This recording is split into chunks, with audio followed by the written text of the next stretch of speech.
Hello，許願講塔羅牌每個月都有個唔同嘅粵語或者國語歌曲專輯嘅主題，索性就係你遲早都要講野花，不如而家講啦。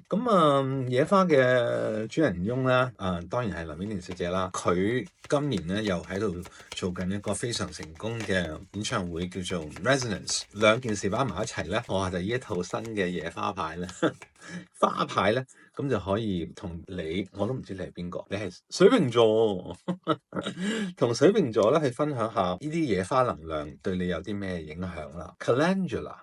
好靚啊！呢個橙色，咁佢代表住咧係 vitality 同 radiance 喎。水瓶座你可以大概都知道你嘅6月咧會係充滿住活力，然後有啲光芒走出嚟嘅，因為你仲有 passion flower。passion flower 咧係 awareness 同埋 mystery。咁呢個 mystery 同另外一隻花 mystery 咧係好唔同，因為呢個 mystery 咧係隻花嘅感覺係有一種秘密嘅魅力喺裏邊，因為佢本身係一種 awareness 嘅感覺，即係話你係醒覺嘅，係覺悟嘅狀況底下去點樣去睇呢個宇宙，因為呢個宇宙本身係有一啲我哋睇唔通嘅嘢噶嘛，我哋因為喺呢個3D 裏邊我係人嚟嘅啫嘛，我哋咩可以睇得通咁多嘢啫，所以嗰種魅力啦，嗰種 mysterious 嘅魅力啦，嗰種秘密咧又唔係話一啲好驚嘅嘢。同另外一張牌唔同，所以水瓶座我又覺得你呢個 passion flower 咧係好好地享受佢嗰種 awareness 嘅魅力，即係話你係醒覺，你係有嗰個覺悟嘅，咁然後你有咁嘅活力，咁你喺6月度你係發緊光 Knight of Cups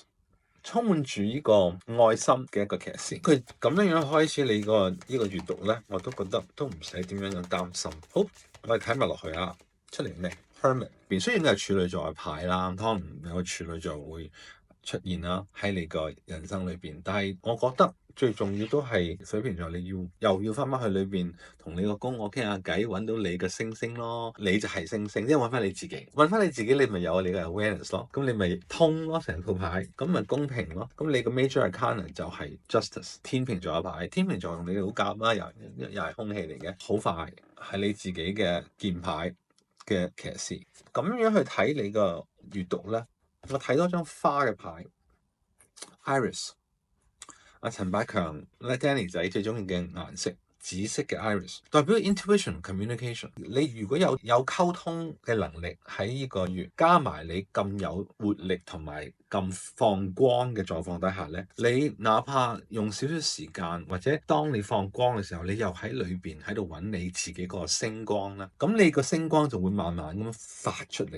嚟都唔慢噶啦，因為有 Knight of Swords 就好公平地，同埋係你嘅可能就係你嘅因果。喺6月度咧，又會好大嘅愛心嘅牌，呢個杯咧就呢個騎士咁樣送嚟俾你，唔係一定係愛情嘅，可能係你嘅工作上咧一帆風順，呢啲牌可以係代表嘅，特別係你有 Iris 啊，你有 Calendula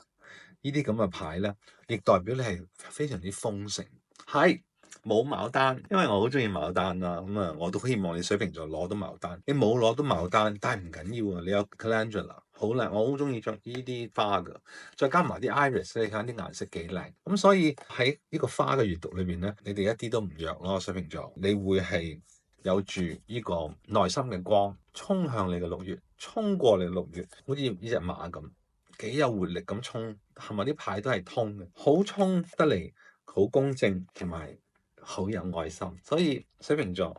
我只可以恭喜你有一個好順利、好直接、好有愛心、好有溝通能力，再加埋好覺悟、好有內心嘅光照住嘅一個2025 6月，恭喜晒！